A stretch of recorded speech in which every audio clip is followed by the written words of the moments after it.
আমরা কি আমাদের সমস্ত রকম আইডিয়া, কনসেপ্ট কিংবা থিওরি এগুলোকে এক মুহূর্তের জন্য সাইডে রেখে একবার কি আমরা খুঁজতে পারি যে কিছু কি আছে এই পুরো ইউনিভার্সে যেটা খুবই পবিত্র, যেটা সাধারণত কোনো একটা বাক্যের রূপে নয় বা কিংবা কোনো বাক্যের কারণ হিসাবে নয়, একটা ডেসক্রিপশন হিসাবেও নয়, সেটা একদম সত্য।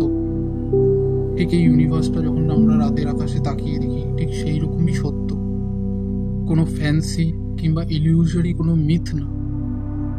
এইরকম ধরনের সত্য আমাদেরকে যদি খুঁজে পেতে হয়, তবে আমাদের সমস্ত রকম স্পিরিচুয়াল কিংবা রিলিজিয়াস যেসব থিওরি আছে সেগুলোর থেকে আমাদের একটুখানি সাইডে সরে বাধ্যতার মুখোশটিকে নিজের মুখ থেকে খুলে রেখে আমাদেরকে নিজের মনকে প্রশ্ন করতে হবে যে আসলে এই থিওরিগুলো কি শুধুই একটি চিন্তা ভাবনা, নাকি আমরা এর গভীরে আরও চলে যেতে পারি চিন্তার মাধ্যমে।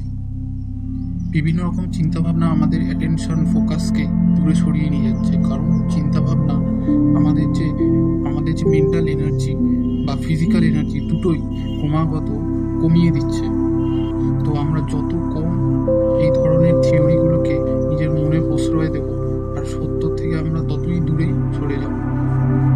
বিভিন্ন ধরনের সাইকোলজিক্যাল প্যাটার্ন আমাদের সোসাইটি আমাদেরকে চলচ্চিত্র হোক কিংবা কোনো নিউজ, বিভিন্ন জিনিসের মাধ্যমে আমাদের পঞ্চ ইন্দ্রিয়ের মাধ্যমে আমাদের ব্রেনে প্রবেশ করানো হচ্ছে। চিন্তাভাবনার স্থিরতা একটি অভ্যাসের দ্বারা নিজের আয়ত্তে আনা গুণ, যা আমাদেরকে প্রকৃত সত্যর পথে নিয়ে যাবে। কি বলতে চাইছে এই মহাবিশ্ব আমাদেরকে প্রতি মুহূর্তে বিভিন্ন এনার্জেটিক ফর্মের মাধ্যমে, এভাবে আমরা যত একটি বিষয়ের উপর ফোকাস করতে থাকবো, শুধুমাত্র মনের থটগুলোকে প্রশ্রয় না দিয়ে, তবে আস্তে আস্তে ধীরে ধীরে আমাদের মনের মধ্যে অ্যাটেনশন ফোকাস এই ধরনের জিনিসগুলো ডেভেলপ হতে থাকবে। আমাদের মেন্টাল এনার্জি ক্রমশ বাড়তে থাকবে।